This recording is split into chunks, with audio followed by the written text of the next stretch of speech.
So, and I see nobody else is here tonight, so in lieu of a volunteer that steps in real quick.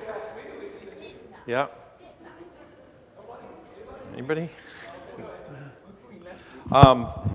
754. We are finishing up Genesis tonight, the last of the patriarchs. So I thought Faith of Our Fathers might be a good song to sing tonight. 754.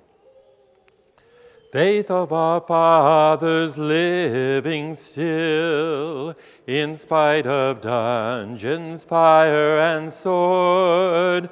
Oh, how our hearts beat high with joy whene'er we hear that glorious word.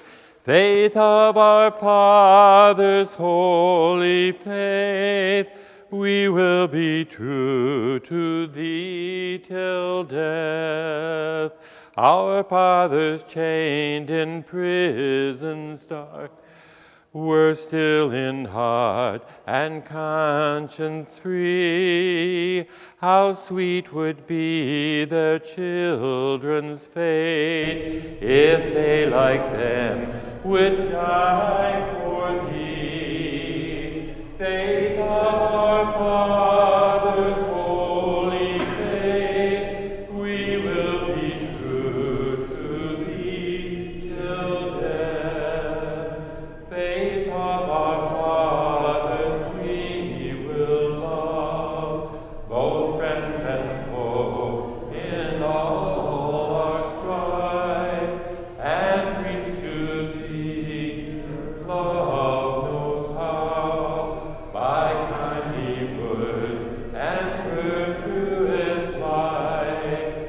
Faith of our fathers, holy faith, we will be true to thee till death. I'll get here someplace where I'm in the middle of everybody here.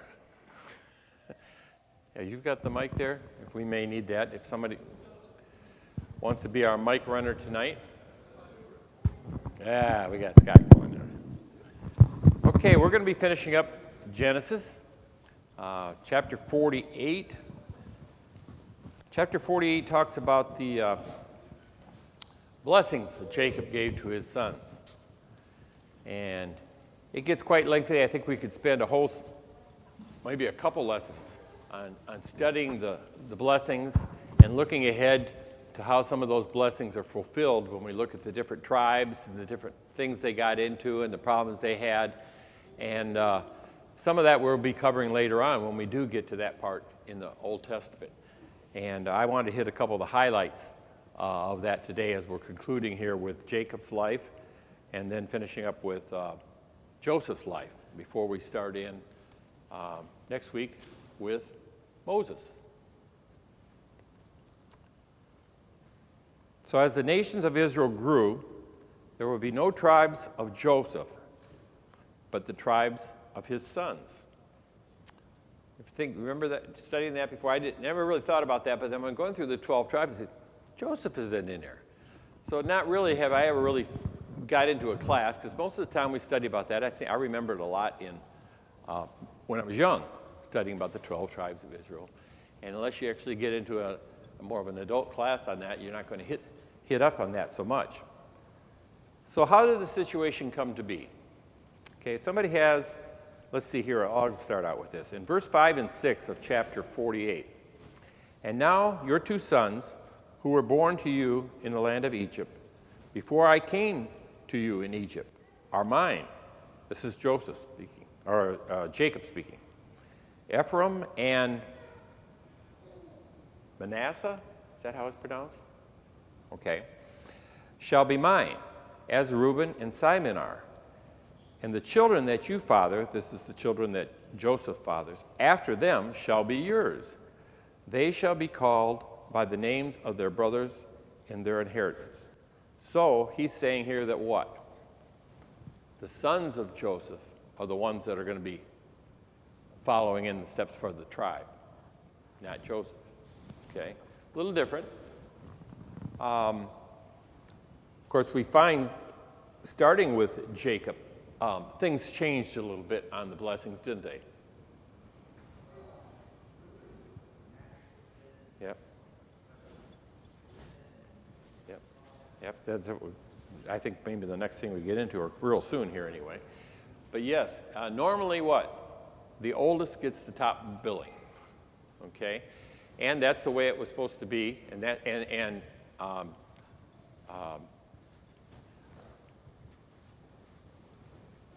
Isaac was going to bless Esau, wasn't he?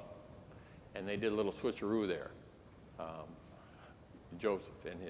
Jacob and his mom, and Jacob got the blessing.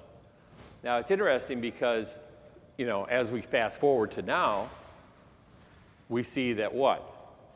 Jacob was a much better choice to follow in the inheritance and following the promise of God than Esau was, wasn't it? So even though that was schemed by man, particularly Jacob's mom, there was divinity was working in on this, wasn't it? God knows. And it's interesting, too, how we see where God changed the name of people. He changed the name of Abraham, didn't he? He changed the name of Jacob. Okay? And names are important there. These names have meanings. Well, when we name a child, we may name them for a particular reason, but we don't know what that person is going to be when they grow up, if they're going to fulfill that name or not, And maybe some people, if they grow up when they're young and they understand when they're told and preached to all the time what their name means, they might fulfill that. But I don't think it's necessarily anything divine when we name our children. Okay, and so that was important. But here, Jacob, when he was given the blessings, he'd already been through this. The oldest didn't get the top billing before, firsthand situation. Okay, but he knew his sons. Okay, so how old was Jacob when he died? Remember that? 147. Very good. You have to do a little calculating about that. It doesn't tell you all the ages like it does in some of the genealogies where you can figure it right out, like we did that whole list before of Adam to Noah. He knew his children. He knew the things they had done. And because of their behavior throughout their life, he realized which one should get the top billing. Now, I think, he had communicated several times. The Bible tells us, and there are probably many other times the Bible doesn't tell us. He had communicated with God. God had come to him. When he was going to Egypt, God came to him, and told him, don't be afraid to go to Egypt. I'm going to take you out of Egypt. And this is still going to be the promised land, because he'd already been away from Canaan once, hadn't he? And now he's going to go again. And he's realizing that, my generation, myself, is not the one that's going to get the big blessing. I'm passing it on. Okay? And similar thing we'll find in the future. We'll see with David. David wasn't the one that was going to be able to build the temple as much as he wanted to, as much as he started on the work for it. It was going to be his son that actually got to build it. Okay? And there's reasons why God did that. And we'll obviously study that later on. I think one of the lessons that comes out of all those 4 generations is practicality sometimes has to take precedence over tradition. Abraham, of course, chose Isaac over Ishmael. Isaac chose Jacob over Esau. And then Jacob, of course, chooses Joseph over Reuben. And then chooses Ephraim over Manasseh. So the eldest all the way down the line, all 5 generations, were ignored because God knew and these fathers knew the kind of leader that they were choosing for their families. And of course, Jesus didn't have the cross. He was supposed to be leading his family. He was dying, so he turned the care of Mary over to John. Very good. Let's carry on here with Joseph and his sons. Somebody have chapter 48, verses 13 and 14. We're going to look here in this reading, look for the other extraordinary occurrence that took place in the blessing of Joseph's sons. 48, 13, and 14. 13 and 14. And Joseph took both of them, Ephraim on his right toward Israel's left hand, and Manasseh on his left toward Israel's right hand, and brought them close to him. But Israel reached out his right hand and put it on Ephraim's head, though he was the younger. And crossing his arms, he put his left hand on Manasseh's head, even though Manasseh was the firstborn. Okay. And then one time after that where Joseph said, oh, wait a minute, you got it wrong. He said, no, I don't have it wrong. Okay. And I'm sure at that particular point, Joseph remembers the story of his father. I'm sure that story was told to him. Okay. And as we see, as you pick up in some of the scripture about Jacob, there are different points where you realize he did know certain things. He picked up things over the years. And 147 years, you're going to pick up a few things now and then, right? So here again, he actually crossed his hands, which, going like this, there's the right hand and left hand, Joseph's comfortable. Then all of a sudden, like one of these, like, oh, wait a minute, Dad, you're messing up. No, I'm doing just what I want to do, okay? I don't know if the Bible gives us any real insight of why he did that. Evidently these children were younger. I don't know how old they were. I think Joseph might have been about 40, let's see how old, I wrote that down someplace here. Yeah, Joseph was 56 at the death of his dad. So I don't know how old his sons were. But they were younger, maybe teens, but I don't know if it gives, I didn't pick up any indication exactly how old they were. But something caused him to do that. And it was on his own inspiration from God. Some way or another, he felt that one should get the blessing over the other, the younger should. Now, what is noted in verse 22 that is not recorded elsewhere, but remembered long afterwards? Verse 22.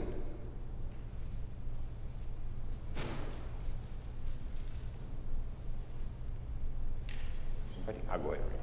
Moreover, I have given you, rather than your brothers, he's talking to Joseph now, one mountain slope that I took from the land, from the hand of the Amorites, with my sword and with my bow. So he gave what? Joseph a mountain slope. He didn't do that to the rest of us, so he gave him something extra. Okay? And if you look at John chapter 4, verse 5, it is said, so he came to a town of Samaria called Sychar, near the field that Jacob had given to his son Joseph. So that's the only time that's referred to. So it says it in verse 22, and then John records the fact that he had given that to him. So just something a little different there. He was, his favorite son. And why was he his favorite son? Because he was the firstborn of Rachel. Yep, firstborn of his favorite wife. Okay. And it's interesting because there was a lot of feuding, it seems like, with all the brothers. Obviously, we emphasize a little bit more on the hurt that had to be in their lives that whole time since they sold Joseph and deceived their father that he was dead, and then had to come face to face with that. It reminded me of the scripture that says, "What? Your sins shall find you out." it fit right here, didn't it? And we talked a little bit about that in a little while too, how they felt about all that, but throughout their lives. But then the other thing is I think some of you are old enough to remember the Smothers Brothers. Okay, and what did Tommy always used to say? Mom always liked you best. There probably was a little bit of that around here. Dad always liked it. They all had the same dad, but 4 different moms. And there had to be a certain amount of that. And I think, this is some of the problems you're going to have when you have more than one wife. And, as those of us who've been through it quite a bit, it's enough handling just one wife. So I don't know how these people did it, and going through all that. Jim, I think you might be getting this or not, but Ephraim, of course, was very important because the tribe of Levi became the caretakers of the temple. The tribe of Levi became caretakers of the temple, and so Ephraim stepped in to become 12 tribes again. So Levi never got any land. But then, of course, Simeon became so small that they were swallowed up by Judah. And then the 10 kingdoms got swallowed up by Judah. And so instead of calling them all Judas, they shortened it to Jews. And that's where the name Jews comes from, because they all became the tribe of Judah at that point. But it's interesting. And that's what I was talking about. Instead of going through that whole list and talking about each one of those, we'll try to hit some highlights here, because that would take the whole lesson. But later on in the history, as we're studying, we'll come exactly to that. And we can look back at chapter 48 and see that Joseph kind of knew what he was doing when he gave the blessing, And so there had to be some insight from God. Now I said Jacob. But then again, we looked at Joseph was able to interpret dreams. Okay? So, different abilities were given to different people. And especially these people who were faithful to God and following in the line, these patriarchs, I'm sure God gave some special insight to them. And it just says somewhere down the road here, we'll get to Solomon when he was, it's kind of like, we'll give you one wish. What would you like? And what did he wish for? Wisdom. And when you think about it, it was a very wise choice, because that wisdom gave him a lot of the other stuff. And we see Joseph here, not just being able to interpret the dreams, but being a good manager and having the wisdom to know what to do with what's given to you, and all the planning that went, and then of course the faith that Pharaoh put into Joseph.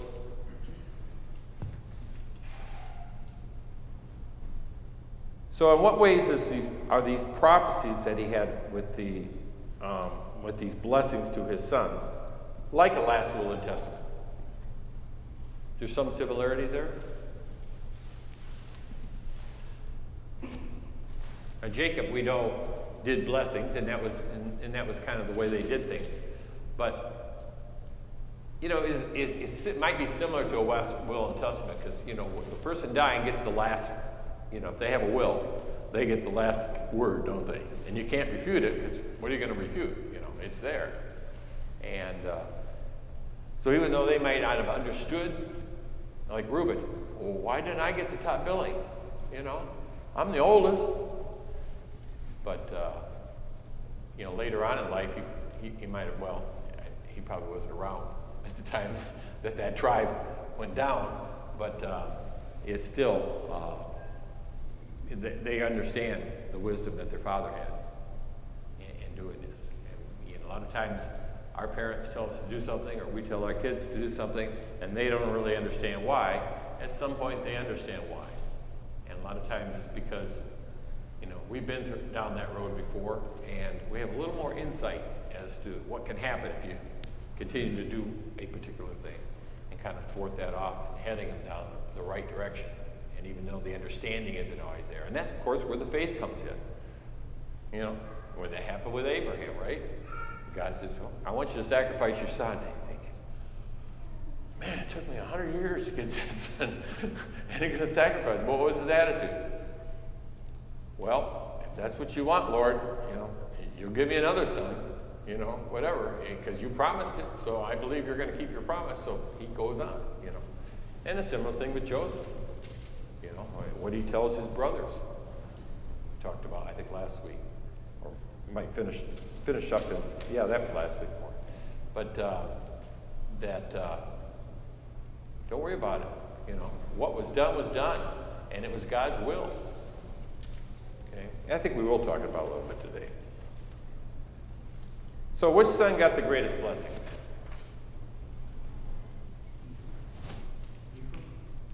Ethan? Did Judah get a good blessing? Yeah. Okay. Just in reading it, I couldn't really figure who actually got the best blessing. Well, I mean, hindsight is 20/20. But Yeah. Because where Jesus comes from. Yeah. Yeah. I have to say Judah got the best blessing. Yeah. That's why I was thinking maybe Judah got the top billing, but then there were some good blessings and there were some that weren't so good. Okay? But it's important that, like we talked about a few minutes ago, the insight that was there and the guidance that God had with it. I'm sure God's hand was in on that. And as was mentioned briefly, why did Reuben not get the top billing? He was the oldest. He was the firstborn. Wasn't the firstborn of Rachel? Nope. But what was his problem that it mentions in verse 22? Pardon? He went into his father's bed. Yep. Was one of his concubines. Okay, that's a no-no. Okay. And that was probably done quite a few years earlier, but it was the thing that kept him from getting the top billing from his father. That was mentioned here anyway. What about Simon and Levi? Somebody read I've got chapter 34. We got to go back to chapter 34, verses 25 through 29. If you have it, raise your hand, and I'll get you the mic.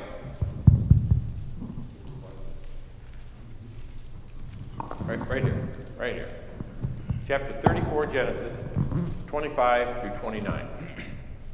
Now it came about on the third day, when they were in pain, the two of Jacob's sons, Simeon and Levi, Dinah's brothers, each took his sword and came upon the city of unawares and killed every male. They killed Hamor and his son Shem with the edge of the sword, and took Dinah from Shem's house and went forth. Jacob's sons came upon the slain and looted the city, because they had defiled their sister.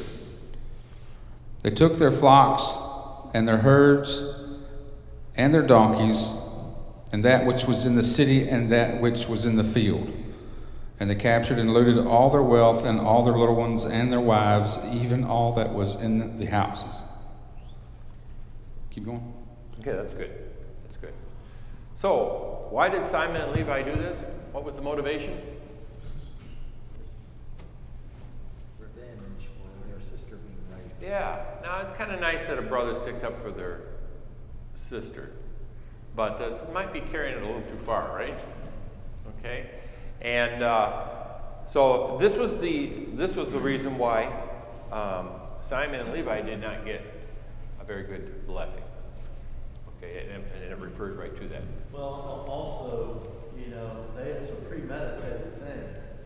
If you remember, they got them all thinking that they could have the sister, and they all had to be circumcised, and when that had been done, they were in no shape to fight back. And it premeditated all the way to wiping them out. And that was an interesting story. We went through that before, how they tricked him into this. And they, Ted, you've got to be circumcised. So I said, okay, that's what we'll do. And they all did that. And the whole city, right?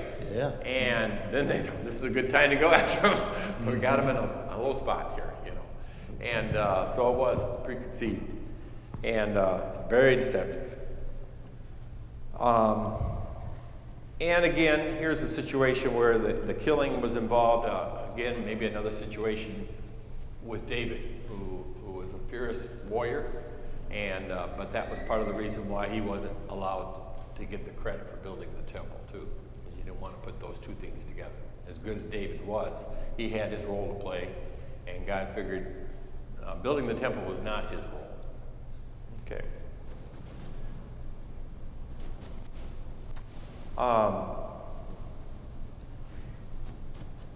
Joshua 19, let's see, I'm trying to figure. Question I have here is, how is this prediction about them eventually fulfilled? So somebody read in Joshua, chapter 19. Raise your hand if you got it. And just read verse 1 and read verse 9.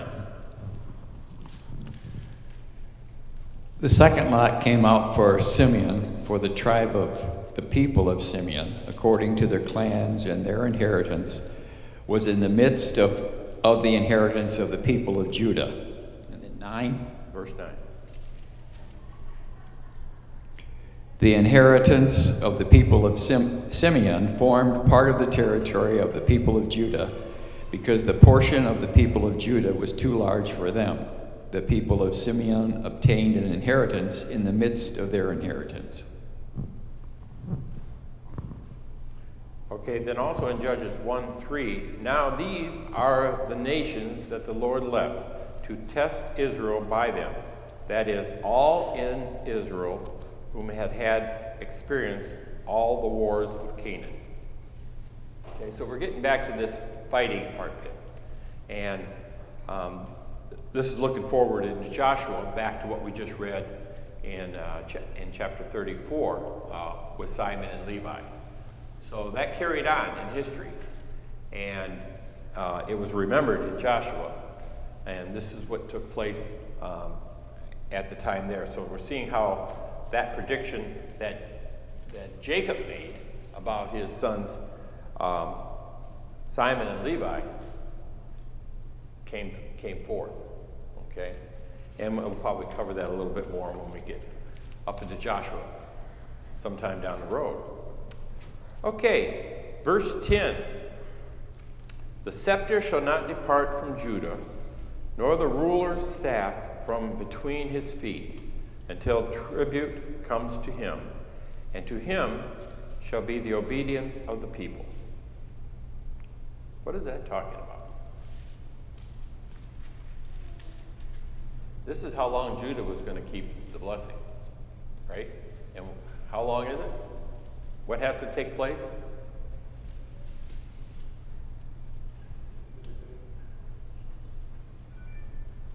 The scepter shall not depart from Judah, nor the ruler's staff, until tribute comes to him,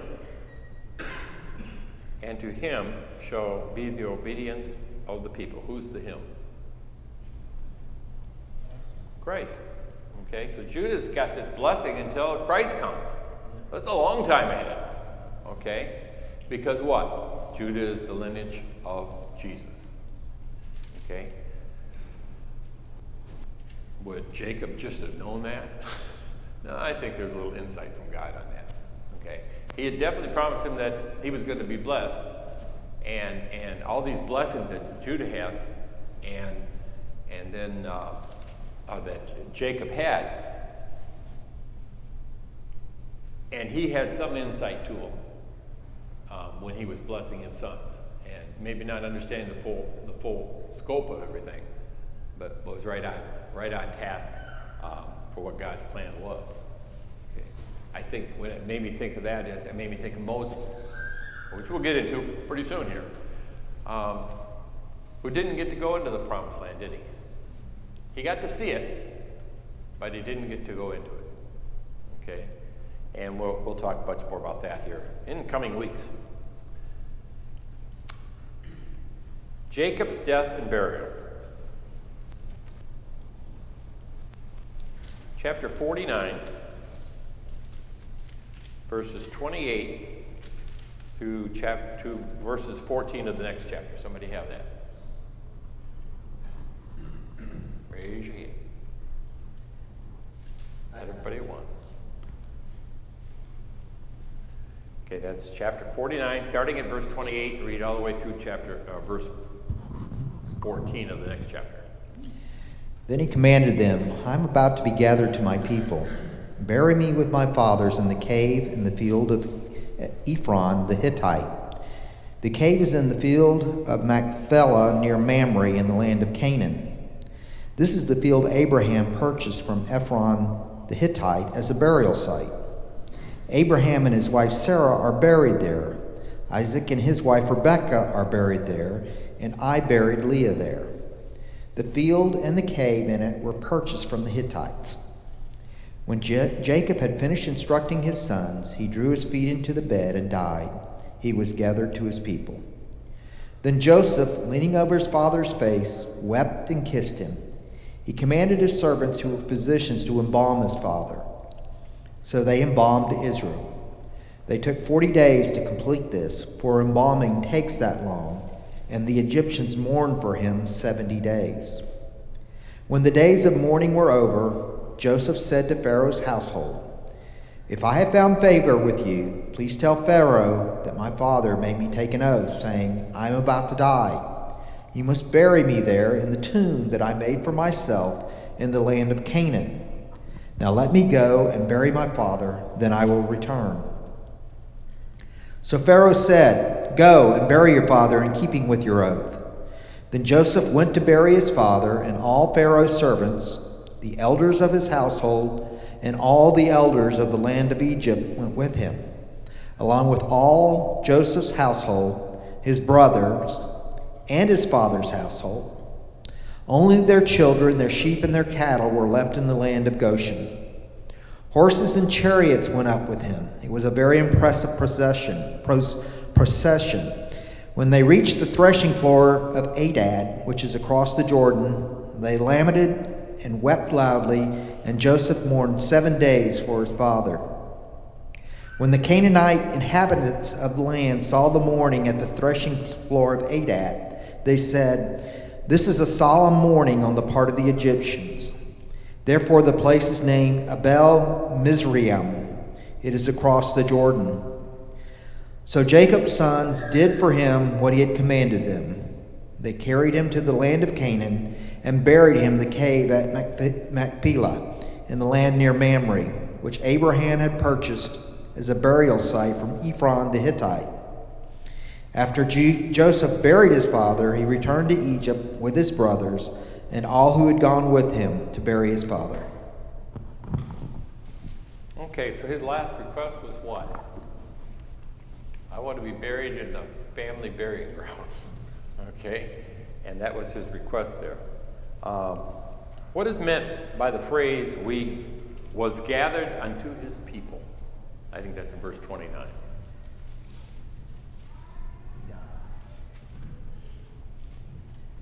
Okay. What did you say, David? He died. He died. No. Yeah, that's kind of it. But the idea, gathered into his people, he was going to be buried where? In the family burying ground. It was his father. His grandfather was buried, correct? And some other people. And so these are the we talk about especially the Jewish people. When we read about it later on, they always talk about what? Abraham, Isaac, and Jacob, the three big ones. Well, he was also gathered spiritually with them as well. Plus, he's what? Going to be buried in the Promised Land. Right. That was real important. That was real important because these promises were made, and of course the word was out to all of Israel about these promises, and so many of them, taking that very seriously, were looking forward to this promise that God had given, and I'm sure they talked about it quite often.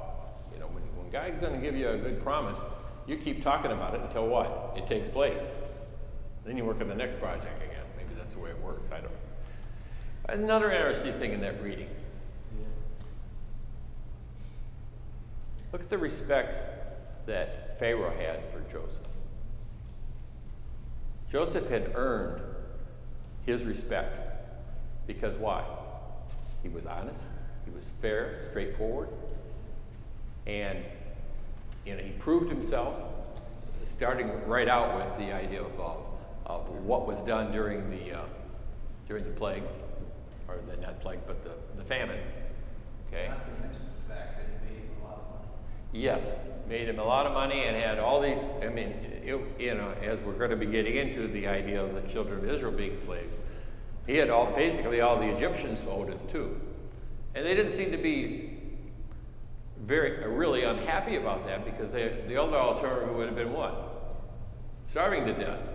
So when we get that hungry, we're willing to give up some of our things just to survive. If I can just get through this, I don't need such and such. I need to live. Okay. Maybe that was a little bit of the feeling that Esau had. When we look at one meal, we think, How can you, he didn't see the importance of the whole thing. This is worse than that one meal. And he was willing to give up his birthright, even though maybe he didn't really know what he was doing. Have a great understanding of the outcome of that. Jeff, I think something interesting too is in 31 it talks about all the different wives that were buried. And he says, and there also Leah is buried. Mm-hmm. Well, it's strange, I think, that he didn't refer to her as his wife. We know she was, but it's just, I don't know, just weird to me.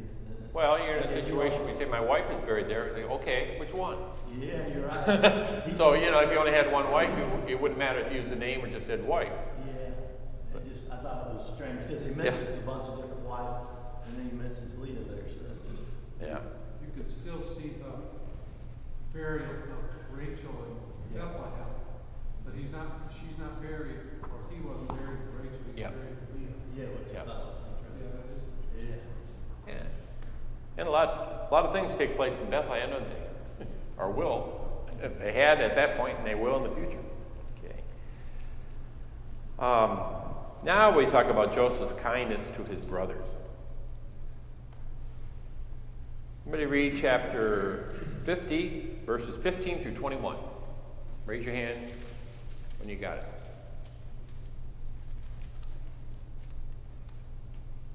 Right there. We got to take her. When Joseph's brothers saw that their father was dead, they said, "It may be that Joseph will hate us and pay us back for all the evil that we did to him."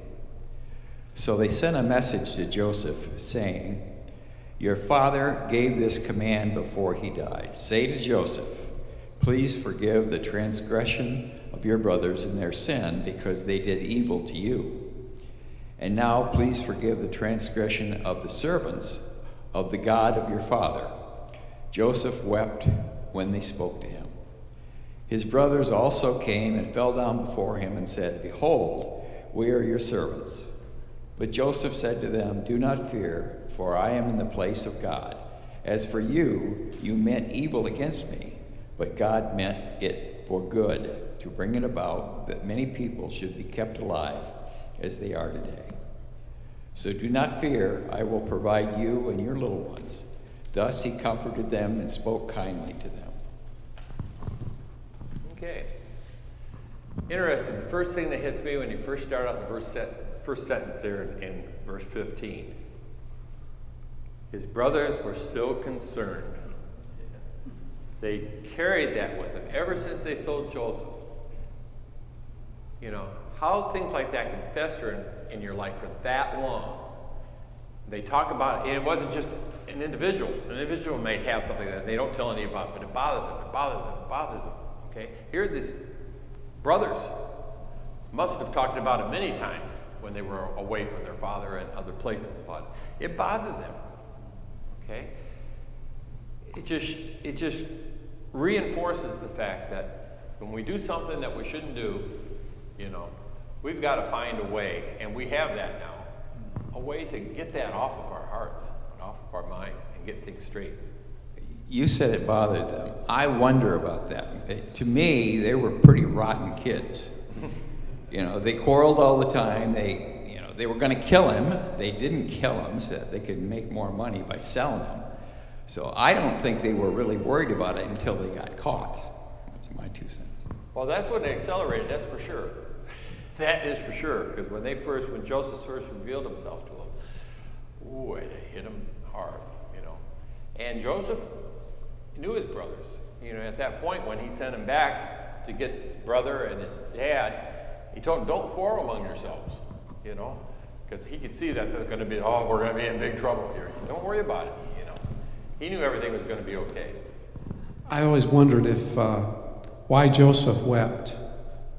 Whether it was because he knew that they were lying, because Jacob didn't say that. And they said that father said this. They lied, but the Bible doesn't tell us whether he knew they were lying or whether he was sad because they didn't trust him.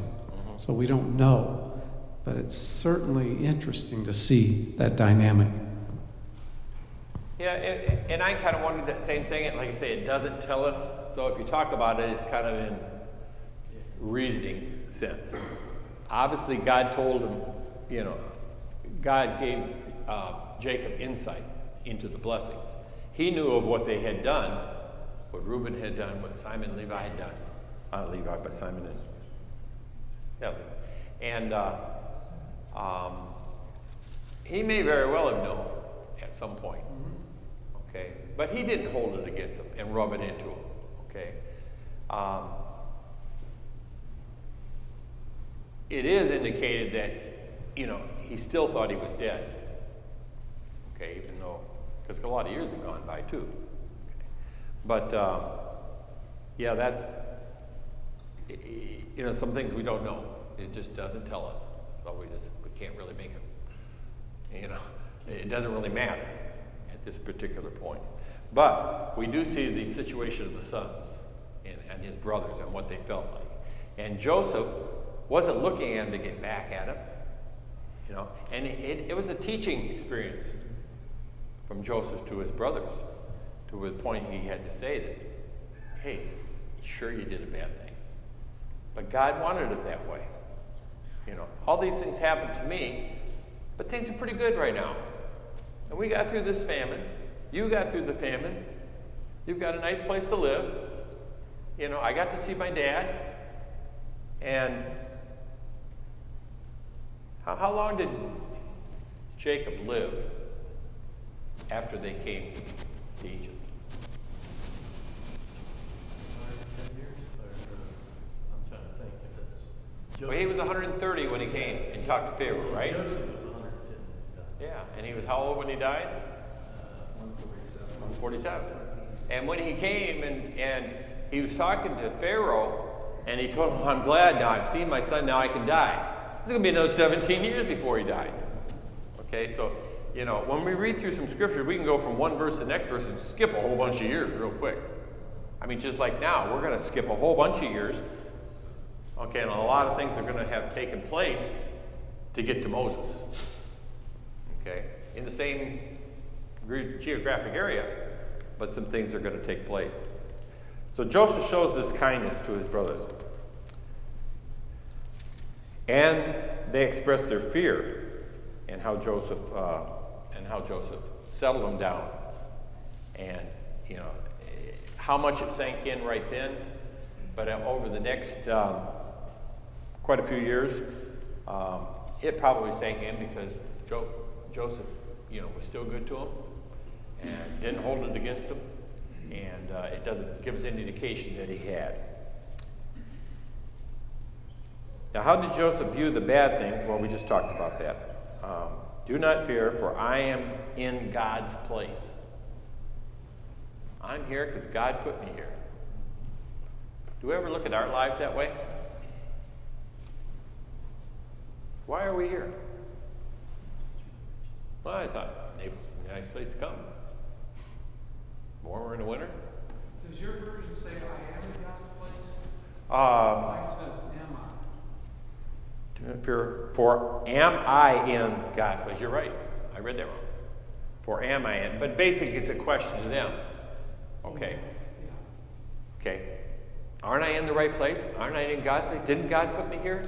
Who am I to say it's not good because God put me here? And I think Joseph probably would have said pretty much the same thing when he was in jail. God put me here.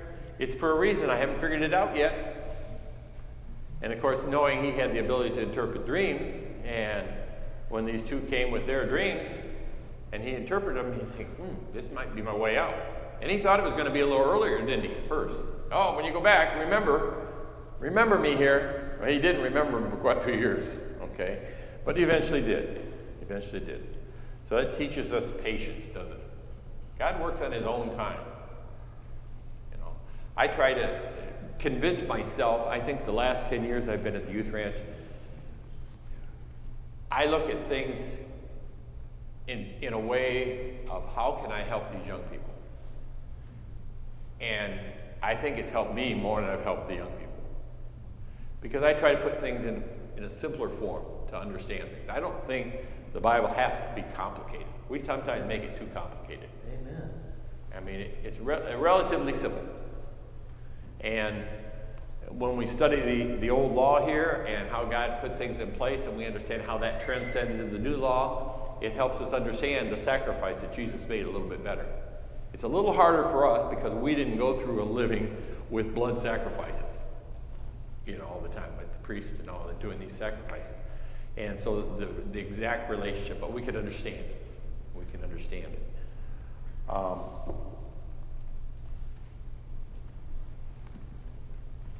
So this is what Joseph went through. Now, Joseph was 56 at the time he died. Jacob. Joseph was 56 at the time his dad died.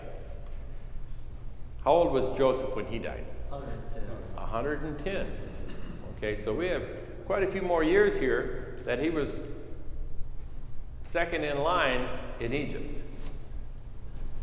And now the children of Israel, their families, and all their servants, all the workers, they've grown quite a bit. And they're going to grow a lot more after Joseph is off the scene too, which we'll get into, probably starting next week. What evidence is there that Joseph died in the faith?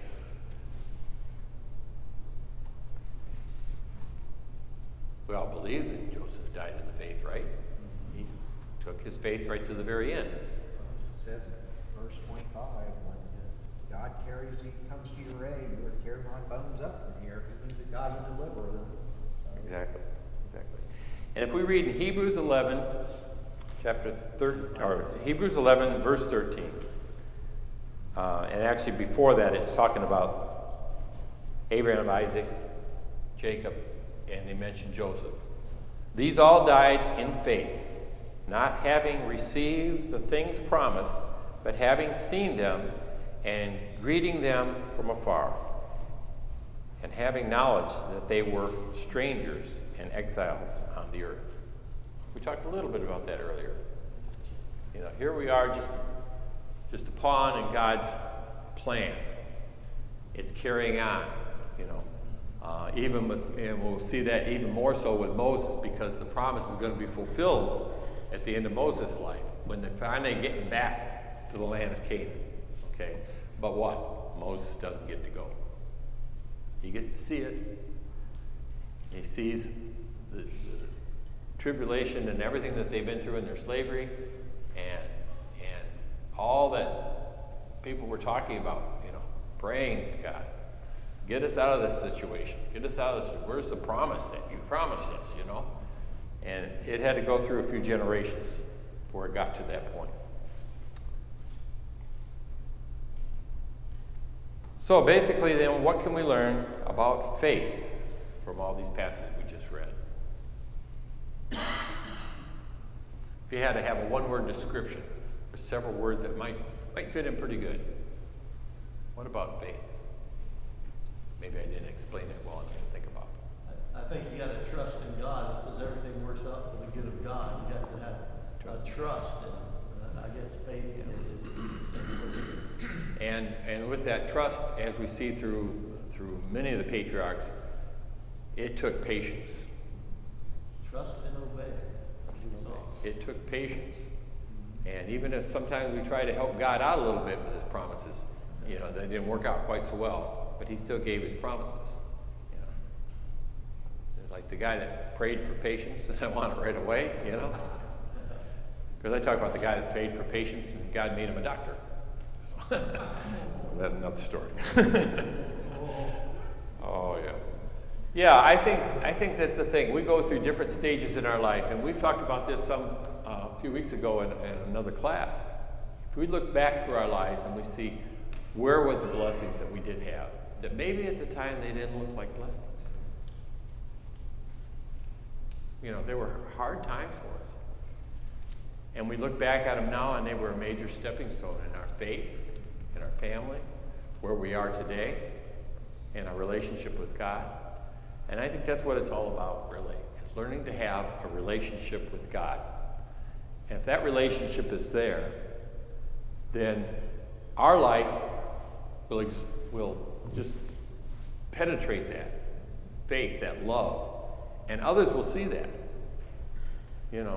How many times have you seen somebody and their personality, and you think, I want what he's got. I want what she's got. What is it?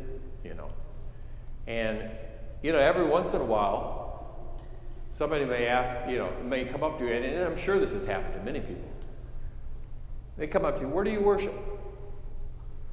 You never say anything about worshiping anything.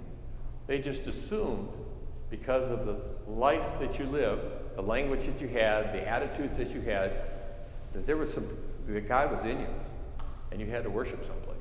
They had enough experiences to know that. Maybe they worship someplace, but they realize that.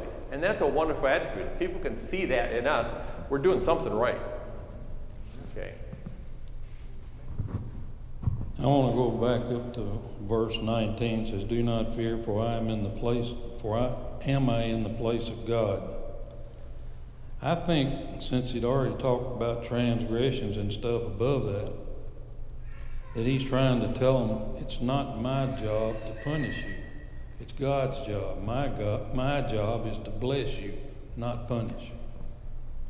Yeah, exactly true. And I think the nature of mankind, a lot of time, is to make things right. But the idea of making things right is somebody's got to pay the price. That movie with Nicolas Cage, National Treasure. People seen that one? You get it at the very end.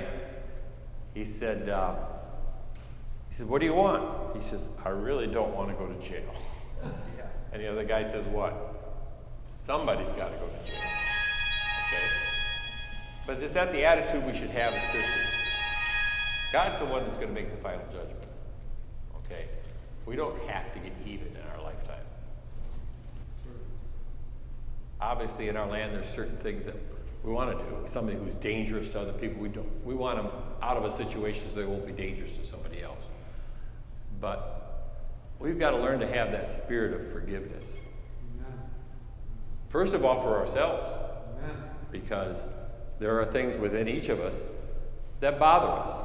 And we haven't totally cleared it up with the Lord, with our closest friends, brothers and sisters. But the idea then is having forgiveness for other people. Remember the movie Schindler's List? Everybody seen that one? Okay. When he was talking to one of the German officers one time, he told him, there's a lot of power in forgiveness. Remember that scene? There's a lot of power in forgiveness. And he goes out later at another scene and he takes his gun out, he's going to shoot this guy, and the gun doesn't go off. He takes somebody else's gun and it doesn't go off. He looks at him, he's real mad, and he says, "I forgive you." And he walks out. He remembered what he was taught. But there is power in forgiveness. And, that power shows a love that we have, but it mostly shows what? The love that God has. He wants to forgive everybody. The marquee out there says what? There is no sin so bad that you can't be saved. You're not so lost that you can't be found. I think that's basically what it said. And a lot of times we don't believe that. We let that bother us. So that's what we need to get into our lives and to share with others. And then the love of God comes out. And then we find that, and we can just be so filled, it's more blessed to give than receive. Now, Tommy Smothers would say what? It's more blessed to have gifts than receipts. Okay? But the blessing, and I didn't think about this when I was younger. The person who's doing the giving is the one that's blessed. When you're young, you think, well, wait a minute, they're the one getting the gift. No, it's the one giving. What has God given to us? Everything. How much does that show about his love? Okay? Can we capture that and use it in our lives and share that with other people so that the love of God goes out to all? Okay. Let's bow in a word of prayer. Our Lord, we are indeed grateful for the many people in this world that have been faithful for you, that have served you, that have willing to do anything that you ask them to do. And we pray, Lord, that we can learn from this and that we can have faith that you know what you're doing and that you won't steer us wrong. Let us have faith that we can understand that you love us, and let that love show so much in our lives that other people see it, and our light shines so bright that others can be drawn to you. We're thankful that we can be in this class, that we can study about these patriarchs. And as we continue in our series, I pray that you would bless us with a better understanding of how you work and how you love and all that you do to show your love, so that we can be drawn to you and have a relationship with you. Through Christ we pray. Amen.